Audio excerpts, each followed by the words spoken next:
ब्रह्मा गुरुर्विष्णु गुरुर्देवो महेश्वरः गुरुसाक्षात् परं ब्रह्म तस्मै श्रीगुरवे नमः।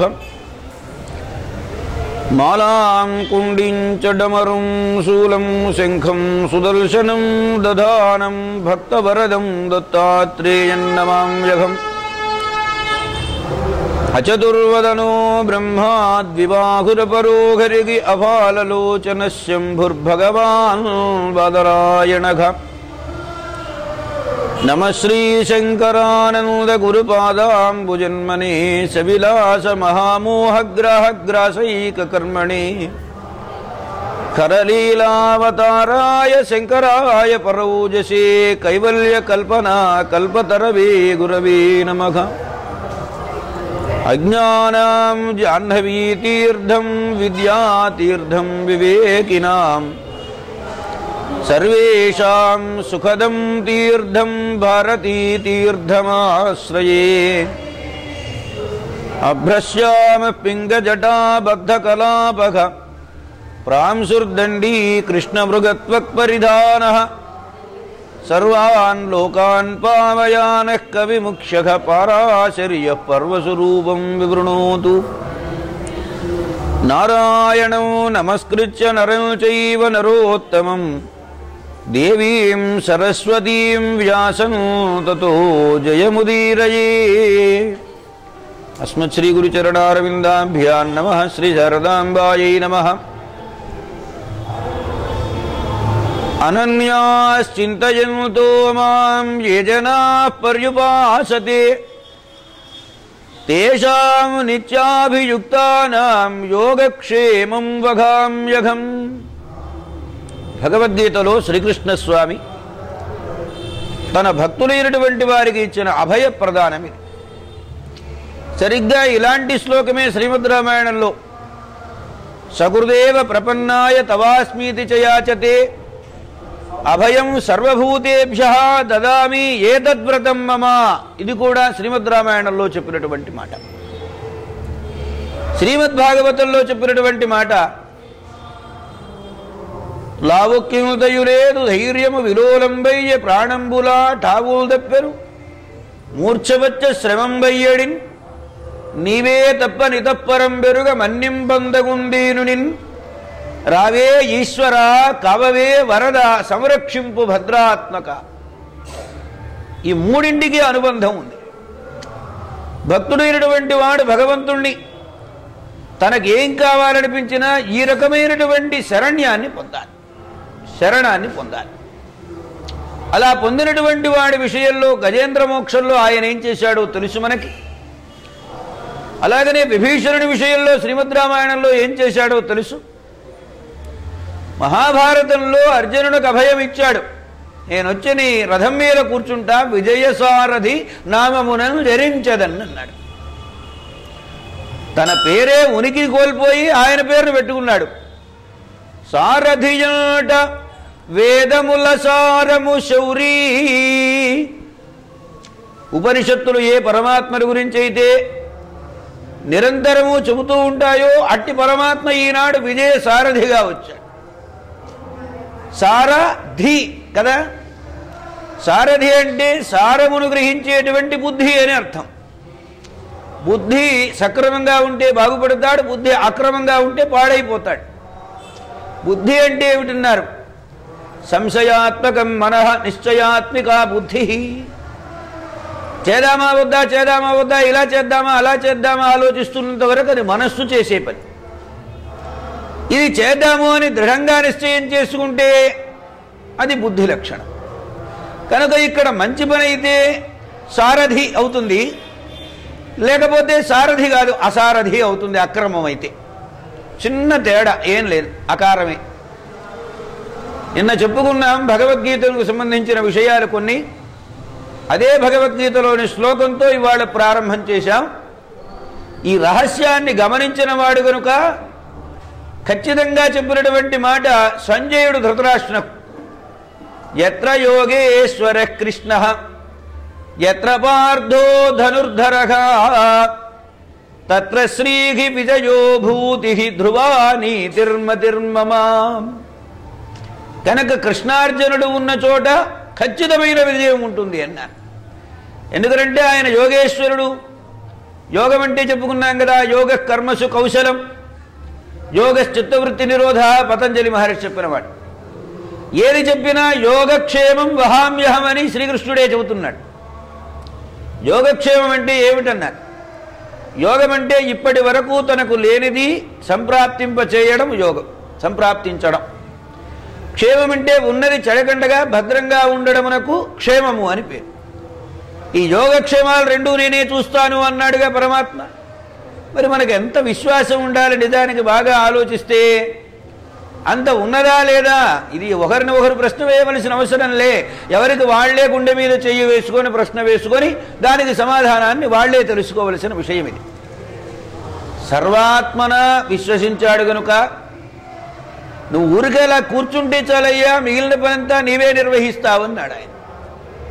అర్జునుడి యొక్క హృదయాన్ని గమనించిన వాడు గనుక ఆయన హృదయంలో ఒక రకమైన మాయా వ్యామోహాన్ని కల్పించి ఒక మానవుడు పుట్టిన దగ్గర నుంచి పుట్టుక సార్థకతను తెలుసుకునేంత వరకు చేయవలసిన ఉపదేశాలన్నింటినీ వరుసలు చేసుకుంటూ వచ్చారు. అదే భగవద్గీత అయింది. చిత్రం ఏమిటంటే భగవద్గీతలో ప్రతి అధ్యాయం వెనుక ఇలా ఉంటుంది.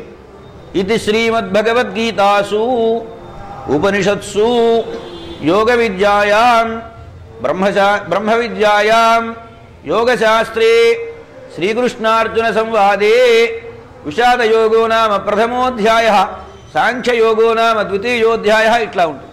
చివరికి 18వ అధ్యాయం మోక్ష సన్యాసయోగో నామ అష్టాదశోధ్యాయ. ప్రతి అధ్యాయము వెనుక ఉండేటువంటి అంశాలు ఇవి. సామాన్యంగా సంస్కృతంలో వ్యాకరణంలో ఒక నియమం ఉంది. అదేమిటంటే యల్లింగం యద్వచనం యాచ విభక్తి విశేష్యస్య తల్లింగం తద్వచనం సాచ విభక్తి విశేషణస్య అని. అంటే విశేషణ విశేష్య భావం. దీనినే ధర్మధర్మి అంటారు శాస్త్రంలో. శ్రీమద్ భగవద్గీతాసు అనేది బహువచన ప్రయోగం, ఉపనిషత్సు అనేది భగవద్గీత ప్రయోగం. అది భగవద్గీత ఉపనిషత్సు అనేది బహువచన ప్రయోజనం. ఇక మూడవది బ్రహ్మ విద్యాయాం ఏకవచనం, శ్రీకృష్ణార్జున సంవాదే యోగశాస్త్రే, ఇవి రెండూ కూడా ఏకవచన ప్రయోగాలే. సరే, అధ్యాయ అనేటువంటిది అన్నింటికీ చెప్పినటువంటి ప్రథమ విభక్త్యంతమైనటువంటి విషయం. ఈ బహువచనం ఎందుకు ఉపయోగించారు అంటే భగవద్గీతలో ఒక్కొక్క గీత ఒక్కొక్క ఉపదేశాన్ని చేస్తుంది మనకు. మొత్తం భగవద్గీత టోటల్గా అక్కర్లేదు, మొత్తం కలిపితే అది బ్రహ్మ విద్యా యోగ శాస్త్రం అయింది. దేనికి దానికి తీసుకొని స్వధర్మే నిధనం శ్రేయ అంతవరకు చాలు, పరధర్మో భయావహ అంతవరకు చాలు. ఏ వాక్యానికి ఆ వాక్యమే ఒక గీత. అలాగనే భారతంలో గురుగారు అంటుండేవారు, భారతంలో ఒక భగవద్గీత కాదురా 100 భగవద్గీతలు ఉన్నాయి అనేవారు. అలాగే ఒక ధర్మరాజు కాదు 100 మంది ధర్మరాజులు ఉన్నారనేవారు.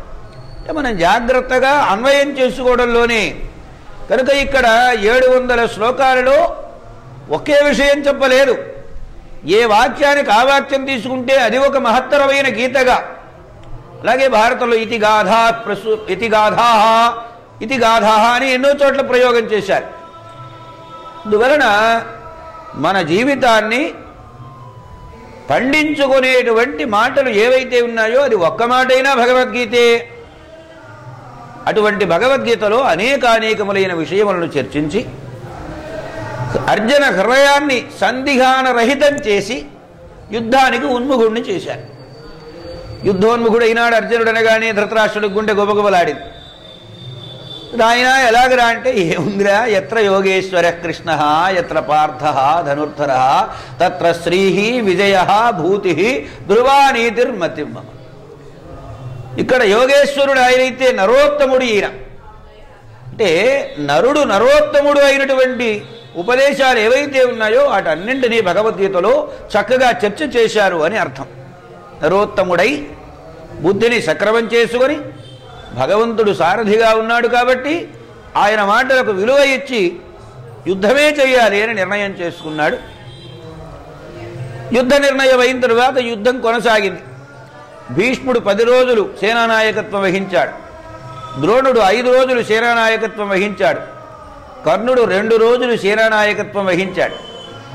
అంటే కర్ణుడు సేనానాయకత్వం వహించే నాటికే ఈ సేన యావత్తు బలహీన పడిపోయింది. ద్రోణుడు ఉండగానే 7 అక్షౌహిణుల సేన ఒక్క రోజులోనే చంపాడు. ఆ సైంధవ వధ రోజున అంటే మిగిలిన వాడు ఎంతమంది ఉంటారు? అన్ని రోజుల్లో కలిపి 2 అక్షౌహిణుల సేనేగా. వాడి కోటాకు వచ్చేప్పటికి ఎంతమంది మిగిలారు? అసలు బలహీనమైనటువంటి సేనతో యుద్ధం చేసిన వాడు కర్ణుడు. శల్యుడు ఒక 2 ఘడియలు 2 జాములు చేశాడు. ఒక జాము దుర్యోధనుడు చేసి పడిపోయినాడు. ఈ మొత్తము యుద్ధరంగానంతటినీ పర్యవేక్షణం చేసినటువంటి వాడు, ముందుకు నడిపించినటువంటి వాడు, ధర్మవర్తి అయిన ధర్మబోధకుడైనటువంటి శ్రీకృష్ణ పరమాత్మ కూర్చున్నాడు. పగ్గాలు చెప్పాడు. జెండాపై కపిరాజు మూదశితవాది శ్రేణియుంగూర్చి నే దండం మున్గొని తోలు చందనము మీద నారిసారిల్చుచుల్గాండీవమ్ము ధరిల్చి ఫల్గునుడు నీ ముఖలు చెడుచున్నప్పుడు ఒక్కడును నీమర ఆలకింపడు కురుక్ష్మానాథ సంధింపగన్. భవిష్యత్ దర్శనం చేసి చెప్పాడు. అతడికి అర్థమయ్యే మాటలలో చెప్పాడు. అయినా బుర్రకు ఎక్కించుకోలేదు. ఇవ్వననే నిర్ణయం వాడిది. వాడి సారథి మంచివాడు కాదు, ఈయన సారథి మంచివాడైనాడు. కనుక మన బుద్ధిని మనం చక్కని ప్రచోదనం కలిగి ఉండేటట్లుగా జాగ్రత్త పెట్టుకుని ఉండాలి అనే దానికి సారభూతమైన విషయమే ఇది. యుద్ధము జరుగుతూ ఉన్నది. భీష్ముడు ఒక మాట అన్నాడు. కృష్ణ పరమాత్మ అర్జునునకు సహాయం చేస్తానన్నప్పుడు ఒక నియమం పెట్టుకున్నాడు పరమాత్మ. ఆయుధము ధరింప, ఆయుధం చేత పట్టుకోను, యుద్ధం అనేది చెయ్యను అని. ఈ మాట విన్నటువంటి భీష్ముడు భక్తితో అననివ్వండి, లేదు తన మీద ఉన్న ఆత్మవిశ్వాసంతో అననివ్వండి, పరమాత్మ కేవలం అర్జునునకు మాత్రమే సంబంధించిన వాడు కాదు, నాకు కూడా సంబంధించిన వాడు అన్నటువంటి దృఢమైన విశ్వాసం ఉన్నవాడు కానివ్వండి. ఆయన అన్న మాట ఏమిటంటే, ఆయన ఆయుధం పట్టనన్నాడు కదా, నేను ఆయుధం పట్టిస్తాను అన్నాడు. ఒక రోజున ఆయన యుద్ధం చేస్తుంటే ఒళ్ళంతా తాట రేగిపోయింది కృష్ణుడికి. అర్జునుడైతే ఊపిరి సరపరి పరిస్థితుల్లో పడ్డాడు. పడితే అప్పుడు కొట్టు అర్జున, కొట్టు అర్జున అంటాడు. ఏం కొట్టను బావా, ఆ బాణాలు మామూలు బాణాలా, ఇవాళ ప్రచండమైనటువంటి ప్రళయాగ్ని జ్వాలలు విజృంభించినాయన్నాడు భీష్ముని ధనస్సులో నుండి. అంటే అప్పుడేం చెప్పాడంటే, నువ్వు ఊరుగా కూర్చో, నేనే చేస్తాను ఈ పని అని చక్రం తీసుకుని ఆయన కుప్పిల్చేయగసిన కుండలమ్ముల కాంతి గండభాగం బెల్లగప్పి కొనగా శ్రీకృష్ణస్వామి అలా దూకుతున్నట్లుగా కనబడింది. చిత్రం ఏమిటంటే, సరిగ్గా ఇవే మాటలు భాగవతంలో ఎప్పుడైతే శ్రీకృష్ణస్వామి తనపైన దుముకుతూ చంపడానికి సంసిద్ధుడై వస్తున్నాడో ఆ సన్నివేశం హృదయంలో పదిలంగా నిండుగా అలా నిలిచిపోయింది. అదే కోరుకున్నాడు. పరమాత్మను మనం చాలాసార్లు వస్తాం. సత్యనారాయణ స్వామి దగ్గరికి వస్తాం, వెంకటేశ్వర స్వామి దగ్గరికి పోతాం, శివాలయంలోకి పెడితే లింగమేగా ఏమీ ఉండదు. కానీ ఒక్కసారైనా ఆ చూచిన రూపాన్ని గుండె నిండుగా నిలుపుకోగలగడం ప్రధానం. అలా నిలుపుకున్నవాడు ఆయన భీష్ముడు. మరణ సమయంలో కూడా అదే రూపం ఆయన గోచరమైందంటే ఈ హృదయాన్ని ఎంత స్పందనంతో ఆయన గ్రహించాడో దాన్ని బట్టి ఆలోచించాడు. చాలు నాకు ఇది అన్నాడు. మరణ సమయంలో దాన్నే తలుచుకున్నాడు. ఆ రూపాన్ని పదిలంగా దాచుకున్నటువంటి ఆ భీష్ముడు కృష్ణ పరమాత్మ అనుగ్రహం తన మీద ఉన్నది, తన మాటను భగవంతుడు నెగ్గించాడని తనకింతకు ముందు ఉన్నటువంటి విశ్వాసము రెట్టింపైంది. ఇక కృష్ణుడు అన్నాడు, లాభం లేదయ్యా, ఇవాళ వెడదాం భీష్ముడి దగ్గరికి అన్నాడు. అంటే ధర్మరాజు గారు యుద్ధ ప్రారంభంలో దిగివచ్చి తాతయ్య దగ్గరికి వచ్చి నమస్కారం చేసి, తాతయ్య మరి ఎప్పుడు మీరు యుద్ధ విరమణం చేసేదన్నాడు. అంటే మీరు చచ్చిపోయేది ఎప్పుడని అడగడం. రే ఇవాళే కదరా యుద్ధం ప్రారంభమైంది, అప్పుడే ఏం చెబుతాను నేను, కొంత కడవని సమయం గడిచిన తర్వాత అప్పుడు చెబుతాలే అన్నాడు. ఆ సమయం వచ్చిన విషయం గ్రహించాడు శ్రీకృష్ణస్వామి. ఇక భీష్ముడు అడ్డు తొలగించాలి, స్థిరమైన నిర్ణయం. చెప్పానుగా, డైరీ ఉచ్చుకొచ్చాడు శ్రీకృష్ణ పరమాత్మ అని. భీష్ముడి మరణం ఎలా? సరే వెళ్ళాడు, అడిగారు, నవ్వాడు ఆయన. ఓహో పరమాత్మ కూడా వచ్చాడు ఇక్కడికి, ఇంతకంటే ఏం కావాలి? అంటే పరమాత్మ అనుమతి అయింది ఇక తను యుద్ధాన్ని విరమణం చేయడానికి అనేది నిర్ణయం చేసుకొని, ఒరే ఆడవాళ్లతో కానీ, ఆడవాళ్ల వేషం వేసిన వాళ్ళతో కానీ, లేదు ఇంతకు ముందు ఆడవాళ్లుగా ఉండి ఇప్పుడు మగవాడుగా ఉన్నవాడు కానీ ఎవరు ఎదురుపడినా వాళ్ళ జోలికి పోనురా, వాళ్ళ మీద బాణప్రయోగం చెయ్యను అని చెప్పాడు. శిఖండి అనేది అర్థమైపోయింది. శిఖండి ఒకప్పుడు ఆడగా పెరిగి పెద్దదై, అంబేగా పెరిగి పెద్దదై, ఆ తరువాత అర్జున ధృతద్రుమ్నుడి అన్నగారుగా శిఖండిగా పెరిగి పెద్దవాడైనాడు. తర్వాత ఒక యక్షుని వలన మగపిల్లవాడిగా పెంచమని ఈశ్వరాజ్ఞ, మగపిల్లవాడిగానే పెంచారు, పెళ్లి చేశారు. పెళ్లి చేస్తే పెళ్ళాం బయట పెట్టింది ఈ రహస్యాన్ని, తండ్రికి చెప్పింది. తండ్రి యుద్ధానికి వచ్చాడు, వీడు కొంప వదిలిపోయినాడు. ఒక యక్షుడు దర్శనమిచ్చాడు, నీకు స్త్రీత్వంలో ఆనందం పొందే అవకాశం నాకు కలుగుతున్నది, నీ స్త్రీత్వమును నేను గ్రహించి నా పురుషత్వమును నీకు ఇస్తాను అన్నాడు. ఈ రహస్యం ఎవరికీ తెలియదు, ఒక్క పరమాత్మకే తెలుసు. ఆనాటి నుండి వీడు ఆడా మగ అయిన వాడు ఇంతవరకు తెలుసు. ఆడా మగ అంటే శిఖండి శబ్దమునకు నపుంసకుడని అర్థం చెబుతారు. శిఖండి శబ్దమునకు నపుంసకుడని అర్థం కాదు. స్త్రీగా అరవంతరపు పురుషుడుగా ఉన్నటువంటి అతడి పేరు శిఖండి. ఆయన అడ్డం పెట్టుకున్నాడు, మధ్యాహ్నం యుద్ధం చేశాడు. పోరు సాగింది. బాణాలు ఎదురుగా చూస్తేనేమో శిఖండి కనపడుతున్నాడు. శ్రీకృష్ణస్వామి అగ్రభాగంలో ఉన్నాడు. వెనక వైపున ఉన్నటువంటి వాడేమో అర్జునుడు బాణాలు తీవ్రంగా వేస్తున్నాడు. ఎప్పుడైతే శిఖండి బాణము వెలువడిందో తను అస్త్ర సన్యాసం చేశాడు. ఇక నేను యుద్ధం చెయ్యను అంటే నిజంగా యుద్ధవీరులైన వాళ్ళు యుద్ధ విరమణం చేసేందుకు ఒక స్థితి ఏర్పరిచారు. నిజంగా ద్రోణుడు కూడా అస్త్ర సన్యాసం చేసే చచ్చిపోయినాడు, భీష్ముడు కూడా అస్త్ర సన్యాసం చేసే చచ్చిపోయినాడు. అంటే తమకు తాముగానే ఇక మేం చేయవలసిన పనులేవి శేషభాగం మిగిలి లేవు అని దృఢంగా నిర్ణయం చేసుకొని ఈశ్వర ప్రేరణను గుర్తించి తాము తమ మరణానికి ఉద్యుక్తులైనారు. కాకపోతే చిన్న తేడా ఏమిటంటే, ఇటు భీష్ముడు స్వచ్ఛంద మరణం కలిగినటువంటి వాడు గనక ఉత్తరాయణం వచ్చేంత వరకు బ్రతుకున్నాడు. అటువంటి వరం ఏది లేనివాడు కాబట్టి ద్రోణాచార్యుడు మధ్యలో ఆ రోజునే యుద్ధంలో చనిపోయినాడు. జరుగుతున్నటువంటి యుద్ధంలో 15వ రోజు సాయంకాలం చచ్చిపోయినాడు ఆయన ద్రోణుడు. ఈ మొత్తం చేస్తున్న వాళ్ళు ఎవరు? వ్యవహారం నడుపుతున్నవాడు శ్రీకృష్ణుడేగా. అర్జునులకు విజయాన్ని కోరి ఏర్పాటు చేసిన వాడేగా. కృష్ణ సారథ్యం ఎంత గొప్పదంటే,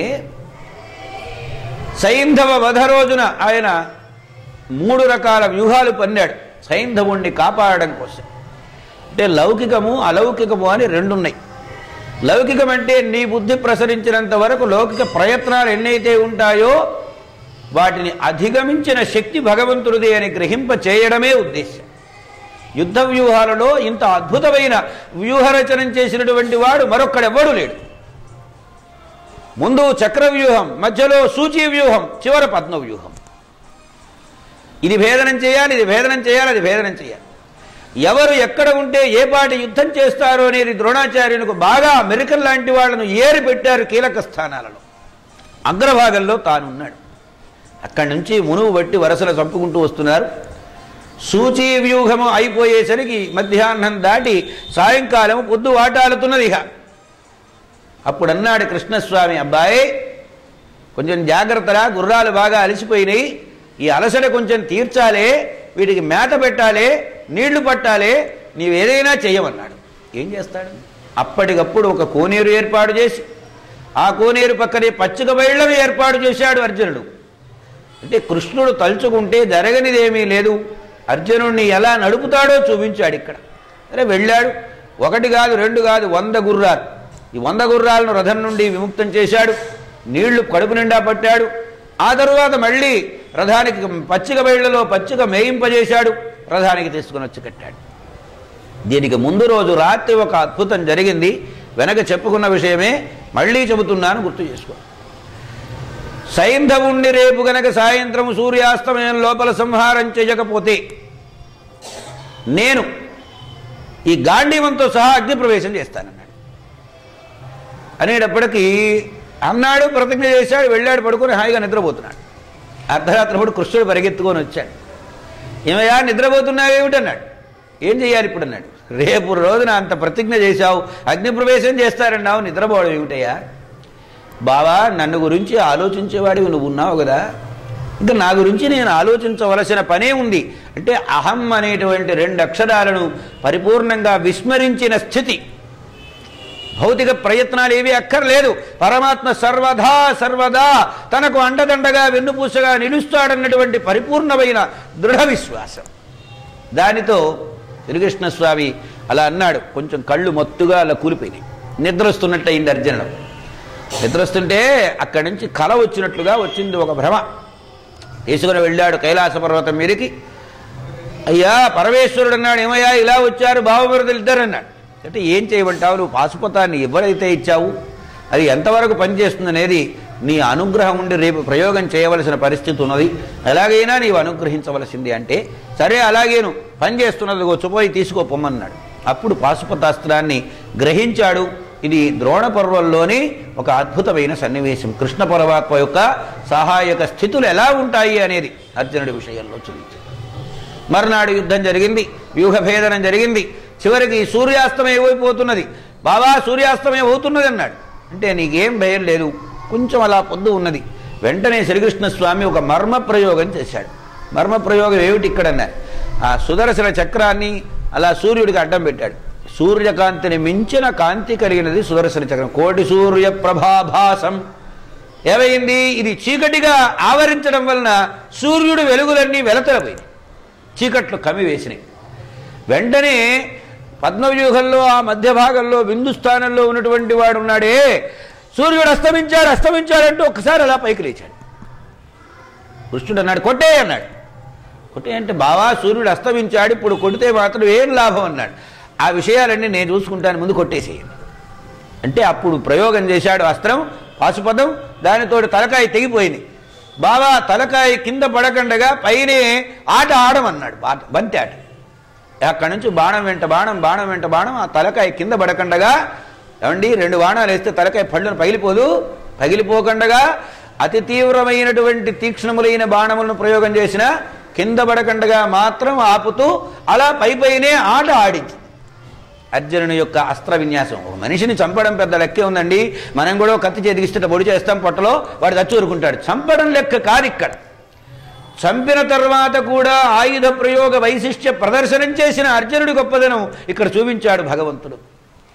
వాళ్ళ నాయనగారు ఎక్కడో తపస్సు చేస్తున్నాడు, సూర్యునికి అర్ఘ్యప్రదానం చేస్తున్నాడు. సాయంకాల సమయం సూర్యుడు అస్తమిస్తున్నాడని వెంటనే ఇలా చేతిలో తీసుకొని నీళ్ళు అలా వదులుతున్నాడు. సరిగ్గా ఆ చేతిలో పడగొట్టమన్నాడు.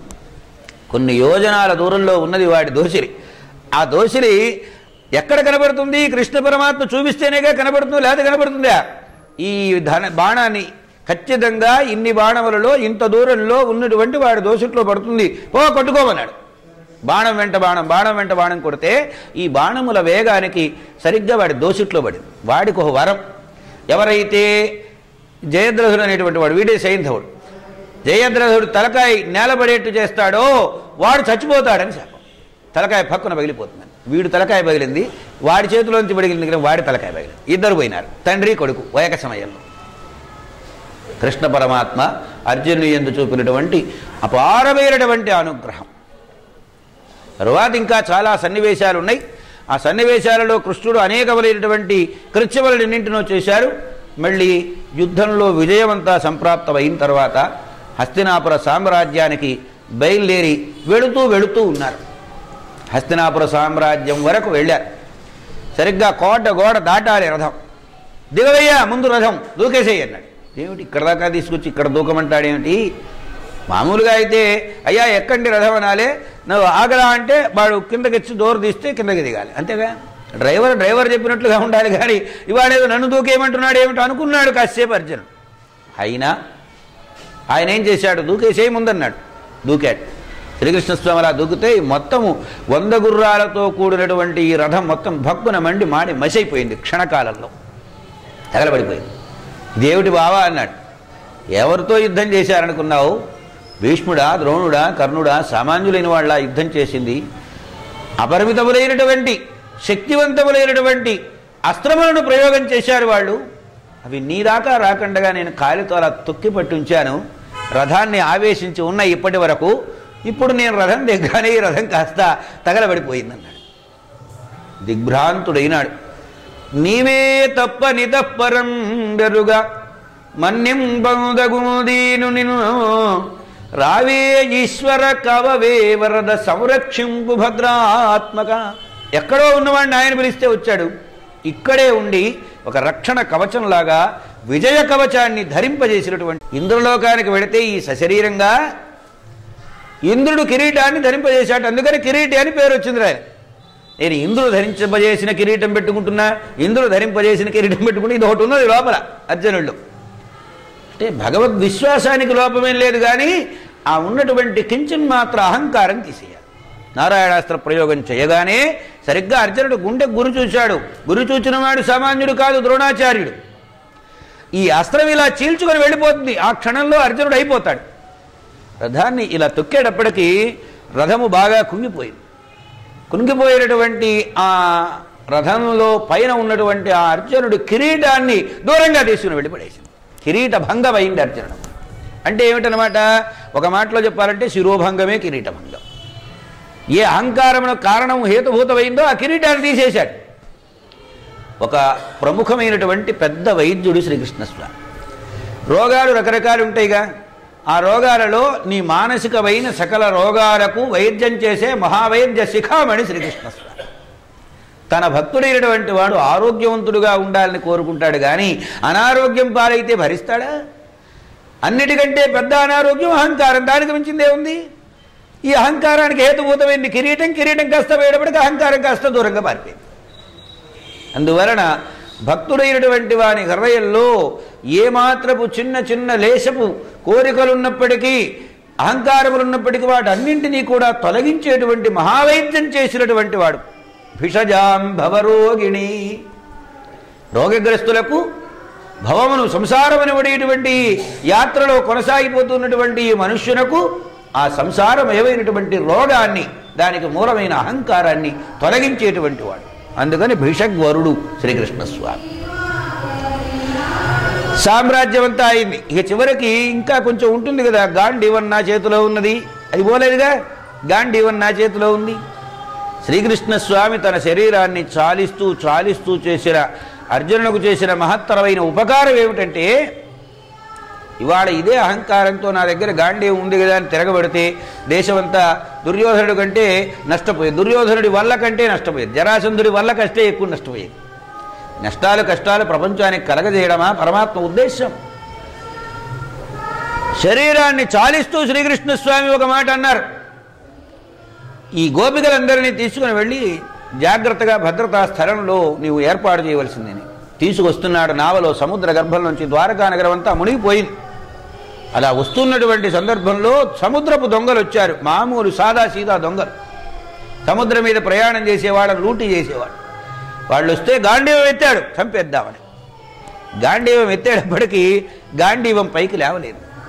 అంటే ఏ గాంధీవముతో అయితే ఒక రోజున 7 అక్షౌహిణుల సేనను నిర్విరామంగా సంహారం చేశాడో అదే గాంధీవం అర్జునుడి చేతిలో లేవలేదు.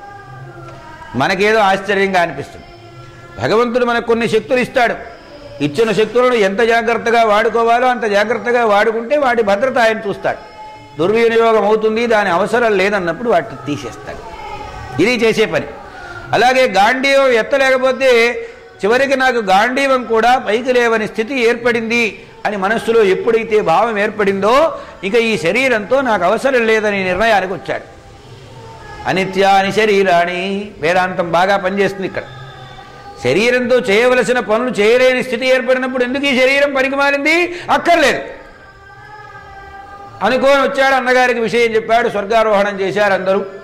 మధ్యలోనే యోగశక్తి నశించడం చేత అతడు అసత్య ప్రకటన చేసినటువంటి దోషం చేత అర్జునుడు కూలిపోయినాడు.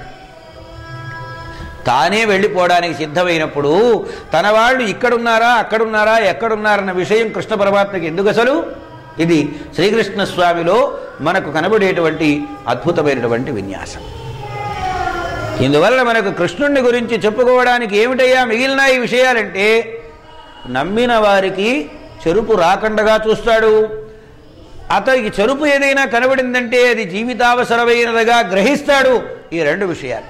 ఎందుకంటే లౌకిక ప్రయోజనాన్ని ఇస్తాడు, పారలౌకిక ప్రయోజనాన్ని ఇస్తాడు, ముక్తిని కూడా ప్రసాదించేటువంటి వాడు. మోక్షమిచ్చే జనార్దనాత్. నీకు మోక్షం ఎక్కడి నుంచి వస్తుందిరా అంటే జనార్దన స్వామి వల్లనే మోక్షం వస్తుంది సుమా. ఇది భారతంలో కృష్ణుని ద్వారా మనకు తెలుస్తున్నటువంటి పరమ సత్యం. మనకేమిటి అభయం అన్నారు? అర్జునుడిలాగా నువ్వు నమ్ము, భీష్ముడిలాగా నువ్వు నమ్ము. భీష్మ మరణాన్ని గురించి మొన్న చెప్పుకున్నాం కదా. ధర్మోపదేశం ఇక్కడ కృష్ణానుగ్రహాన్ని గురించి అప్పుడు చెప్పుకోలే, ఆ విషయాన్ని ప్రస్తావన చేస్తాను. అర్జునుడిని కాసేపు పక్కన పెట్టండి, ఆయన క్యారెక్టర్ అయిపోయింది. భీష్ముడు 6 తరాల మరణాలు చూచామని చెప్పుకున్నాం కదా. తరువాత తన కళ్ళయ్య తన సేనా నాయకత్వంలో అనేక మంది నేల కూలిపోవడం చూశాడు కదా. తరువాత ఏ దుర్యోధనుడి కోసమైతే మహాయోధులైనటువంటి వారు ఇంతమంది నిలవబడి యుద్ధం చేస్తున్నారో వాళ్ళందరూ ఒకరి తర్వాత ఒకరు వెళ్ళిపోయినారుగా. స్వచ్ఛంద మరణం అనే పేరుతో ఉత్తరాయణ పుణ్యకాలం కోసం ఎదురు చూస్తున్నటువంటి భీష్ముడు ఈ సన్నివేశాలన్నీ చూస్తూనే ఉన్నాడు. శారీరకమైన బాధ, తాను వెనుక చేసినటువంటి కర్మ ప్రారంధమైతే ఉందో దాని ఫలాన్ని అనుభవిస్తున్నాడు. శరీరమంతా గాయాలైనవి, పుట్టబోసింది. అటువంటి స్థితిలో ధర్మరాజు మనస్సులో ఒక పాప శంక, ఇంతమంది చావుకు నేను కారణమైనానే, ఈ దోషం ఎలా పోతుందనే దాన్ని ఉత్పన్నం చేసి ఎవరి కోసం? భీష్ముడి కోసం చేశాడు, వీళ్ళ కోసం చేయలే. ఇక్కడ నుంచి 58 రోజులు బ్రతికాడండి పడిపోయిన దగ్గర నుంచి. మరి మిగిలినటువంటి 8 రోజులు పోయినా తర్వాత రోజు నుంచి ఆయన దగ్గర బాధ అనుభవించద్దు. తన భక్తుడైన వాడు బాధ పరితాపాన్ని పొందుతుంటే భరించలేని శ్రీకృష్ణస్వామి ధర్మరాజునకు కల్పిత వ్యామోహం, అర్జునులకు వ్యామోహం కల్పించినట్లుగా ఈయనకు కూడా వ్యామోహాన్ని కల్పించి నాకు ఈ రాజ్యం అక్కర్లే, సన్యాసం పుచ్చుకుంటున్నాను పోతున్నానన్నాడు. అంటే నువ్వు సన్యాసం పుచ్చుకుంటే నేను చేసిన పనంతా ప్రయత్నమంతా వృధా, ధర్మ సంస్థాపనార్థాయ అని కదా. ధర్మము స్థాపింపబడాలంటే ధర్మరాజు పరిపాలన రుచి తెలియాలి ప్రజలకు, అందువల్ల నీవు రాజుగానే ఉండాలి అని నీకు పాపశంక ఉన్నది, పాప నిర్మూలన అవకాశం కల్పిస్తాను, ముందు పట్టాభిషేకానికి ఒప్పుకోమని ఒప్పించి అక్కడి నుంచి భీష్ముడి దగ్గర తీసుకొచ్చాడు. చావుకు సిద్ధంగా ఉన్నాడు ఆయన. ఏ క్షణం ఉత్తరాయణం వస్తుందా, ఉత్తరాయణంలో చచ్చిపోదామని ఎదురు చూస్తున్నాడు భీష్ముడు. అటువంటి స్థితిలో ఆయన తీసుకెళ్ళి, తాతయ్య నీకు ధర్మాలు బాగా తెలుసు కదా, ధర్మశ్రవణం చేస్తే మహాపాపాలన్నీ పోతాయి, నీ మనవడికి మనస్సులో ధర్మ భీతి అంటే పాపం చేశారనే ఒక శంక ఉన్నది, ఆ శంకను నీవే తొలగించాలి అంటే భీష్ముడు ఒక నవ్వు నవ్వాడు. పరమాత్మ ఎంత గొప్ప పని చేయిస్తున్నావు నా చేత.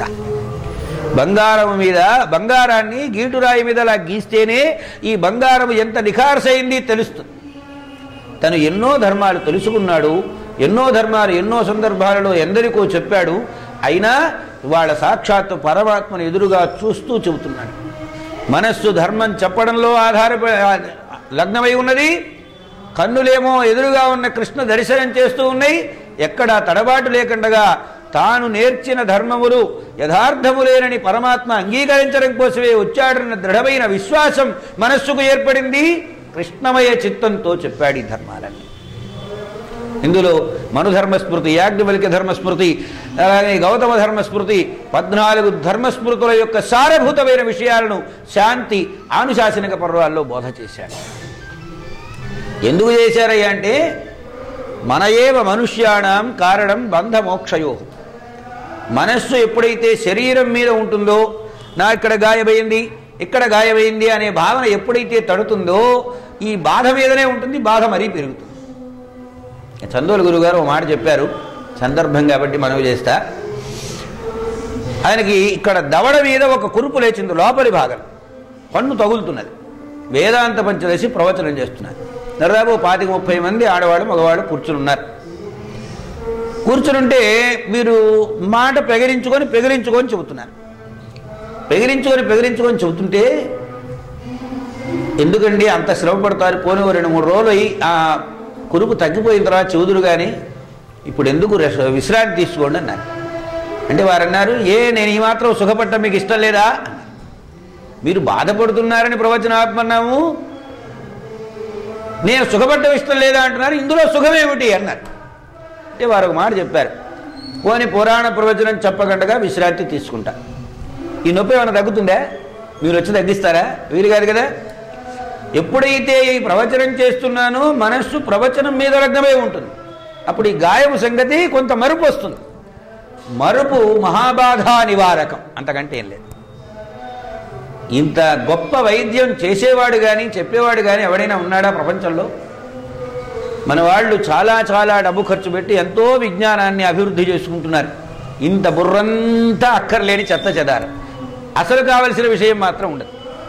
నీకు బాధ కలిగినప్పుడు మనస్సును ఆ బాధ నుండి దూరంగా తీసుకువెడితే నీకు బాధ తెలియదు అసలు. ఇది గొప్ప వైద్యం, ఇంతకు లేదు. భీష్ముడు శరీరం అంతా గాయాలై చీమునెత్తురుతో పుట్టలు పోసి ఉన్నటువంటి స్థితిలో ఆయనకి బాధ లేకుండా ఉంటుందా చెప్పండి? దీనికి ఉదాహరణ చెబుతాను మీకు. ఒక తల్లి పిల్లవాడు ఆటలాడుతూ ముళ్ళు గుచ్చుకొని వచ్చాడు ఇంటికి. వస్తే వాడు అమ్మో ముళ్ళు ఏడుస్తున్నాడు. పాపం దగ్గరకు పిలుస్తుంది, ఒక పిన్నీస్ తీస్తుంది. పిన్నీస్ తీయగానే అసలే ముళ్ళు గుచ్చుకొని బాధపడుతుంటే పిన్నీస్తో కుట్టడం ఏమిటి, వీడు ఇంకా ఏడుస్తున్నాడు. మెల్లగా ఒళ్ళోకి తీసుకొని, రే నాన్న అక్కడ చెట్టు ఉంది చూడు, ఆ చెట్టు ఆకులు చూడు ఎంత పచ్చగా ఉన్నాయో, ఆ చెట్టు మధ్య పిచ్చిగా ఉంది చూసావా, ఆ పిచ్చిగా ముక్కుంది చూసావా ఎంత సన్నగా ఉందిరా, ఎంత బాగుందిరా, ఆ పిచ్చిగా అరిస్తే ఎంత బాగుంటుందిరా అనగానే ఈ పిల్లవాడి మనస్సు ఎక్కడికి పోయింది? చెట్టు మధ్య కొమ్మల మధ్య ఉన్నటువంటి ఓ పిచ్చుగా అరుస్తున్న అరుపులు వాటి మీదకి పోయింది. కాసేపు అయిన తర్వాత చూస్తే ఇక్కడ ఏమి లేదు. అప్పటి నుండి శ్రీకృష్ణస్వామి ఎడతెగకండగా ధర్మరాజును ఎదురుగా కూర్చోబెట్టి ఆయనకి ధర్మాలు వినిపించడం అనే ఓ నెపం పెట్టి, భక్తుడు భగవంతుడి దగ్గర సర్వకాల సర్వావస్థలలో కాపు ఉండి అతడి నొప్పి అతడికి తెలియకుండగా అతడి మనస్సును అతడి శరీరము నుండి వేరుగా తీసి వైద్యం చేసినటువంటి మహావైద్య శిఖామణి శ్రీకృష్ణస్వామి. అటువంటి దశలో ఆయన ఉపదేశాలన్నీ పొందిన తర్వాత చిట్ట చివరికి ధర్మరాజు ఒక్క మాట అడిగాడు. కోధర్మ సర్వధర్మాణం భవతః పరమో మతః. ధర్మాలన్నింటిలో ఉత్తమమైనటువంటి ధర్మం ఏదయ్యా? ఫలప్రదాత అయినటువంటి గొప్ప దేవుడు ఎవ్వడు? ఏమిటి ప్రశ్న అడిగాడు. అడిగితే అప్పుడు యాని నామాని గౌణాని భిక్షాదాని మహాత్మభి ప్రారంభం చేసి విశ్వం విష్ణుర్వషట్కారో భూతభవ్య భవత్ప్రభు సగుణ నిర్గుణాత్మకమైన పరబ్రహ్మస్వరూప సమైక్యతను తెలియచెప్పేటువంటి విష్ణు సహస్రనామం ఉపదేశం చేశారు. అలాంటి విష్ణు సహస్రనామ ఉపదేశం అయిపోయిన తర్వాత ఇక చివరి ఉపదేశం అదే. స్వామి చెప్పవలసిన విషయాలు నాకు తెలిసినంత వరకు చెప్పారు. భీష్ముడిలో కూడా అప్పుడప్పుడు తల ఎత్తుతుంటుందిగా నాకు చాలా విషయాలు తెలుసు, చాలా విషయాలని. కృష్ణస్వామి దగ్గర ఇక చెప్పడానికి తనకు తెలిసిన విషయాలు ఏమీ లేవు, అన్నీ అయిపోయినాయి. నిశ్శేషం 0 పాయింట్కి వచ్చేసాడు. ఎప్పుడు మనుష్యుడు 0 పాయింట్కి వస్తాడో, నేను అనే విషయాన్ని విస్మరిస్తాడో అప్పుడే మోక్షాన్ని పొందుతాడు. పుణ్యం అక్కర్లేదు, పాపం అక్కర్లేదు. పుణ్యం మాత్రం కావాలి, పాపం అక్కర్లేదంటే కుదరదన్నాడు. పుణ్యం వదిలేయాలి, పాపం వదిలేయాలి. 2 వదిలేసినప్పుడే మోక్షం, ముక్తి. స్వామి ఇక నాకు తెలిసిన విషయాలన్నీ చెప్పడం అయిపోయింది, ఇక చెప్పడానికంటూ ఏమీ మిగలలేదు నా దగ్గర. నీ పాదాల చెంత ధార పోసేశాను, మరి నన్ను ఈ శరీరం చాలించమంటావా? అప్పటికి రథసప్తమి రోజు దాటింది, భీష్మ అష్టమి మొన్నే వచ్చింది. భీష్మ అష్టమి రోజున శరీరాన్ని చాలిస్తానని కృష్ణస్వామిని కోరాడు. కానివ్వమన్నాడు. చావు పుట్టుకలు ఆయనకి తెలియనివి కాదుగా. చావు పుట్టుకలు శరీరానికి కానీ ఆత్మవు కాదుగా. నైనం చిందంతి శస్త్రాణి నైనం దహతి పావకః నచైనం క్లేదయంత్యాపః నశోషయతి మారుతః. మనకు ఒకసారి చెప్పినట్లున్నా ఎలా పుట్టాలో చెప్పేది రామాయణం, ఎలా బ్రతకాలో చెప్పేది భారతం, ఎలా చావాలో చెప్పేది శ్రీమద్భాగవతం.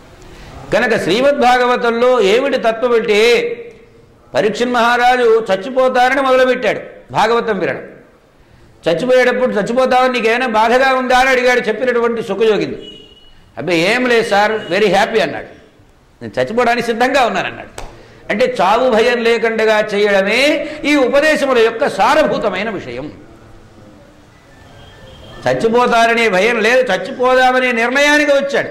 శ్రీకృష్ణస్వామి ముఖారవింద సందర్శనం చేస్తూ చచ్చిపోతే ఇంతకంటే కావాల్సిందే ఉంది అని ఒక్కసారి అలా కన్నులు మూసుకొని యోగం, కుంభక యోగం అంటారు ప్రాణాయామంలో. త్రివిధ ప్రాణాయామ, పూరకము, రేచకము, కుంభకము అని. కుంభక ప్రాణాయామం చేసేటప్పటికీ ఈ బాణాలు ఇరుక్కొని ఉన్నాయే, ఇవన్నీ కూడా ఒక్కసారి చప్పట్లు తెరిస్తే పిట్టలు ఎగిరిపోయినట్టుగా ఎగిరిపోయినాయి. భీష్ముడు తన శరీరాన్ని అలా చాలించారు. చాలించిన తరువాత బ్రహ్మరంధ్రం బద్దలు చేసుకుని వెళ్ళిపోయినారు. శ్రీకృష్ణస్వామి దర్శిస్తూ ఉన్నాడు. భగవంతుని కళ్ళ ఎదుట భగవంతుడు చూస్తూ ఉండగా తన శరీరాన్ని భగవత్ స్మరణంతో విడిచిపెట్టిన వాడెవడంటే భీష్ముడు. అలాంటి అనుగ్రహాన్ని ఎవరు చూపించారండి? ఎవరైనా కానివ్వండి, చచ్చిపోయేటప్పుడు ఏం కలవరిస్తారు? తను ఏదైతే భావిస్తాడో దాన్నే కలవరిస్తాడు. చచ్చిపోయేటప్పుడు ఏ స్మరణంతో చచ్చిపోతాడో వాడు దానికి అనుగుణమైన స్థితిని పొందుతాడు. జన్మే పొందాలని ఏం లేదు, జన్మరాహిత్యం కూడా పొందొచ్చు. సాక్షాత్ సర్వాత్మకుడైన పరమాత్మను దర్శనం చేస్తూ పరమాత్మ యందు మనస్సును నిలిపి ఆ దివ్య మంగళ స్వరూపాన్ని మనస్సులో భావించి భావించి భావించి కుంభక వృత్తి చేత తాను శరీరాన్ని చాలించే స్థితిని ఎవడు కల్పించాడు? అక్కడ మన దగ్గర ఉంటాడా భగవంతుడు? చచ్చిపోయేటప్పుడు భగవన్నామం కూడా మిగలదు. రామ రామ నారాయణ అనమన్నట్టు కొడుకులు వాళ్ళెవరు పీచు పీచు అంటట్టు స్మరణం కూడా ఉండదు, స్మృతిరహితమైన స్థితి. కానీ భీష్మునకు ఒక్కనికే ఆ యోగాన్ని కలగజేశాడు. భక్తుల యందు భగవంతునకు ఎంత ప్రేమ అంటే భౌతికంగా ఎదురుగా వచ్చి కూర్చొని నీ శరీరాన్ని చాలించవయ్యా నన్ను చూస్తూ అని అన్నాడంటే అంతకు మించినటువంటి పరమార్థం ఏమైనా ఉందా ఆ జీవికి? అట్టి స్థితినిగా అదే క్షేమం యోగం. అనన్యాశ్చింతయంతో మాం ఏ జనా పర్యుపాసతే తేషాం నిత్యాభియుక్తానాం యోగ క్షేమం వహామ్యహం. యోగమునకు అనుబంధం ఉన్నది క్షేమం, క్షేమానికి అనుబద్ధమైనటువంటిది యోగం. ఈ రెంటిని కావిడ వేసుకొని నేను మోసుకొస్తానయ్యా, మీకెందుకు దిగులు అంటే మిమ్మల్ని గురించి మీరు ఆలోచన చేయక్కర్లే, పరమార్థ విషయంలో నన్ను ఆలోచించండి చాలు అని పరమాత్మ అభయప్రదానం చేసిన గీతా వాక్యానికి ప్రబలమైన తార్కాణం భీష్మ నిర్యాణం. శుక్లాంబరధరం విష్ణుం శశివర్ణం చతుర్భుజం ప్రసన్నవదనం ధ్యాయేత్ సర్వవిఘ్నోపశాంతయే. గురుర్బ్రహ్మా గురుర్విష్ణుః గురుర్దేవో మహేశ్వరః గురుః సాక్షాత్ పరం బ్రహ్మ తస్మై శ్రీగురవే నమః. మాలాం కుండీం చ డమరుం శూలం శంఖం సుదర్శనం దదానం భక్తవరదం దత్తాత్రేయం నమామ్యహం. అచతుర్వదనో బ్రహ్మా ద్విబాహురపరో హరిగయఫాలలోచన శంభుర్భగవాన్ బాదరాయణః. శాంతాకారం భుజగశయనం పద్మనాభం సురేశం విశ్వాధారం గగనసదృశం మేఘవర్ణం శుభాంగం. లక్ష్మీకాంతం కమలనయనం యోగిహృద్యానగమ్యం వందే విష్ణుం భవభయకరం సర్వలోకైకనాథం. నమః శ్రీ శంకరానంద గురుపాదాంబుజన్మనే సవిలాస మహామోహగ్రాహగ్రాసైకకర్మణే. ఖరలీలావతారాయ శంకరాయ పరౌజసే కైవల్యకల్పరా కల్పతరవే గురవే నమః.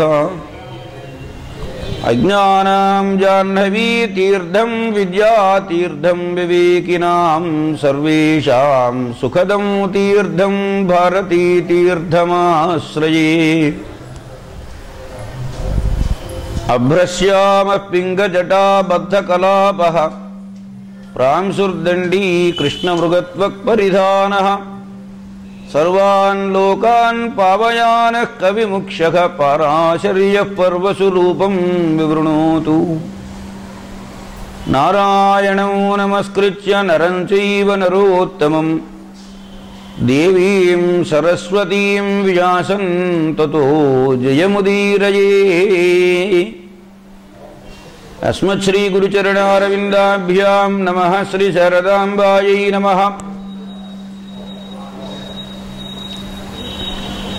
వ్యాసాయ విష్ణురూపాయ వ్యాసరూపాయ విష్ణవే నమో వై బ్రహ్మనిధయే వాసిష్ఠాయ నమో నమః. వ్యాసం వసిష్ఠనప్తారం శప్తేః పౌత్రమకల్మషం పరాశరాత్మజం వందే సుఖతాతం తపోనిధిం. ఈ మహాభారత ఆఖ్యానాన్ని తన రచనా వైభవంతో లోకాలను పునీతం చేయడం కోసం ఏర్పరిచినటువంటి మహానుభావుడైన వేదవ్యాసుని ప్రార్థనా శ్లోకములికి. మనం ఏదైనా ఒక మంచి పని కానీ ఒక చెడు పని కానీ చేశామంటే దాని వెనుక రెండు మనను ప్రేరణం చేసే శక్తులు ఉంటాయి అంతర్గతంగా. ఒకటి చెడు చేస్తున్నాడు అనుకోండి, చెడ్డవాళ్ల ప్రేరణ ఉంటుంది, మంచి చేస్తున్నాం మంచి వాళ్ళ ప్రేరణ ఉంటుంది. ఈ మంచి చేసేటప్పుడు మంచి వాళ్ళ ప్రేరణతో చేస్తే తనకు మేలు జరుగుతుంది, సమాజానికి మేలు జరుగుతుంది. చెడు చేస్తే తనకు చెడు జరుగుతుంది. ఇప్పుడు నిప్పు పట్టుకున్న వాడికి ముందు చేయగలుగుతుంది, విసిరిన వాడికి తర్వాత అవతల వాడికి కాలుతుంది. ఇది ప్రతి వాళ్ళు గ్రహించుకోవాలి. భారతం మనకు చెబుతున్నటువంటి నగ్న సత్యం ఇది.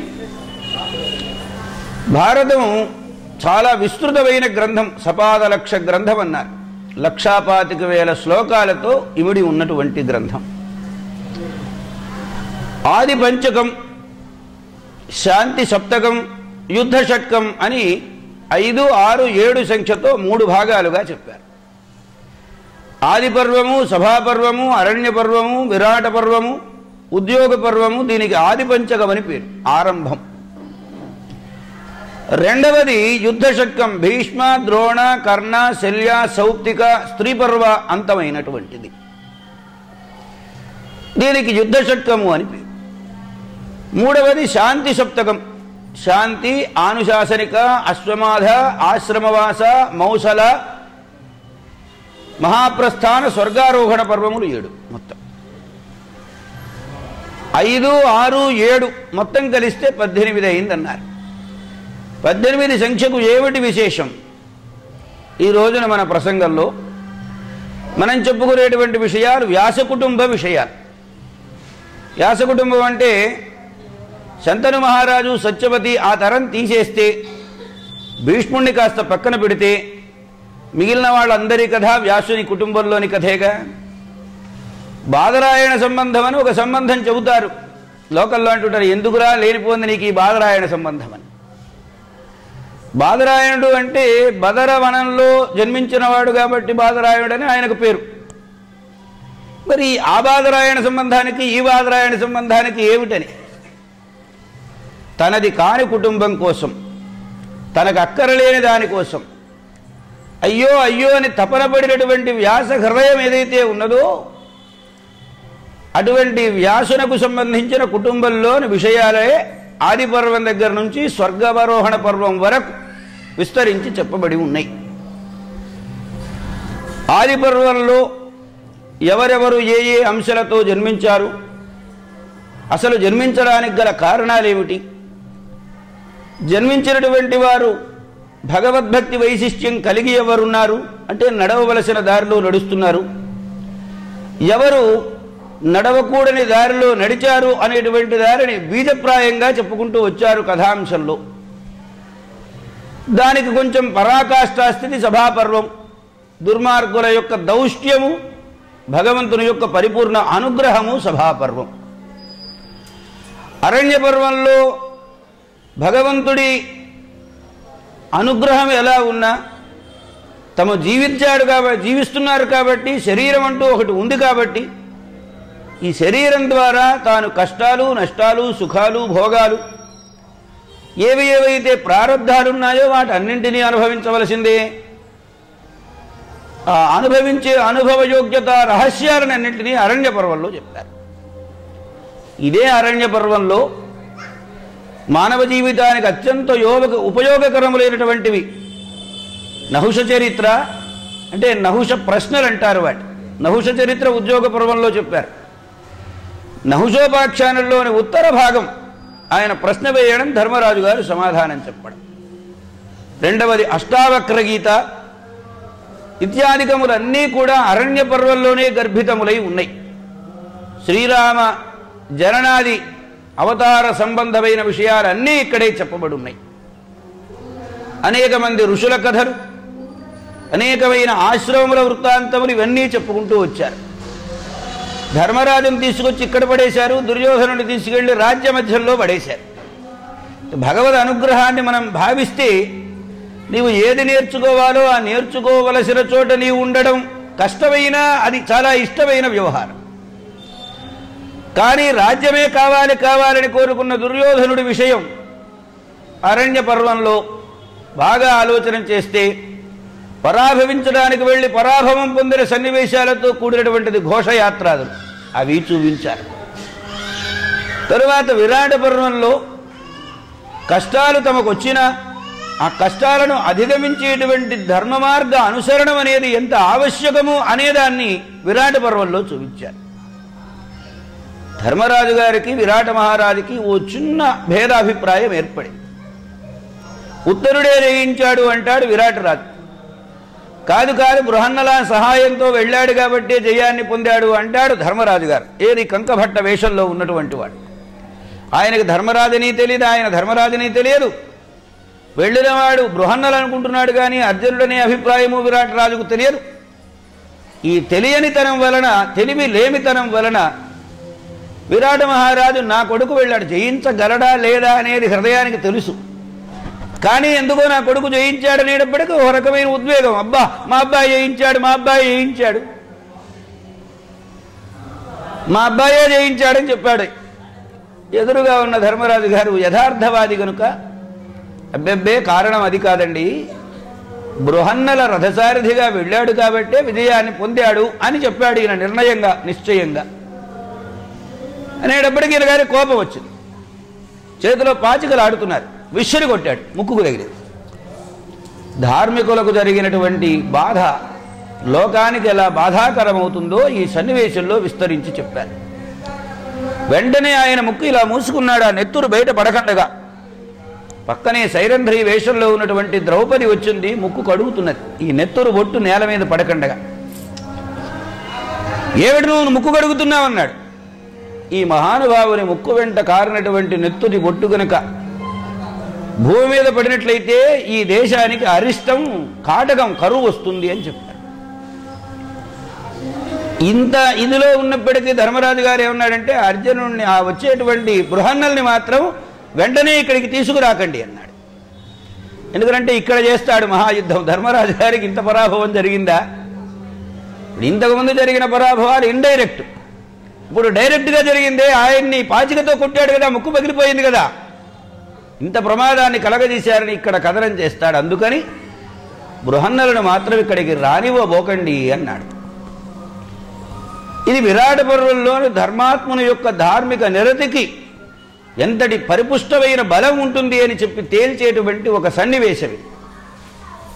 ఉద్యోగ పర్వంలోకి ప్రవేశిస్తే యుద్ధమునకు పరోక్షంగా బీజం వేశాడు శ్రీకృష్ణ పరమాత్మ. అక్కడ ప్రారంభమవుతుంది. అక్కడ నుండి సంజయ రాయబారం, పురోహిత రాయబారం, సంజయ రాయబారం, కృష్ణ రాయబారం, ఉలూక రాయబారం, 5 రాయబారాలు నడిచినాయి. ఇట్నుంచి 2, అట్నుంచి 2. ఇప్పుడు నేను అప్పుడప్పుడు అంటూ ఉంటా, ఇది నిజం ఎంతవరకు అనేది నా అనుభవం చెప్పిన మాట నేను చెబుతా, అంతేగా మీ సంగతులు చెప్పలేను కదా. ఒక 40 సంవత్సరాలు దాటిన వాళ్లకు ధర్మ ప్రబోధం ఎంత చేసినా ఏమీ ఉపయోగం లేదు. ఎందుకంటే ఆల్రెడీ ఫిక్స్డ్ మైండ్, వాళ్ళు మంచికో చెడుకో ఒక అలవాటు పడిపోతారు. ఇవాళ నేను 40 ఏళ్ళు దాటిన వాళ్ళని పొద్దున్న నేను నిద్ర లేవండి అంటే లేస్తారా? నేనే లేవను. కనుక ఫిక్స్డ్ మైండ్స్ని ఏమి మనం చేయగలిగేది ఏం లేదు. మనం ఇలా నడుచుకుంటున్నాం అంతే, అలవాటు పడిపోతారు.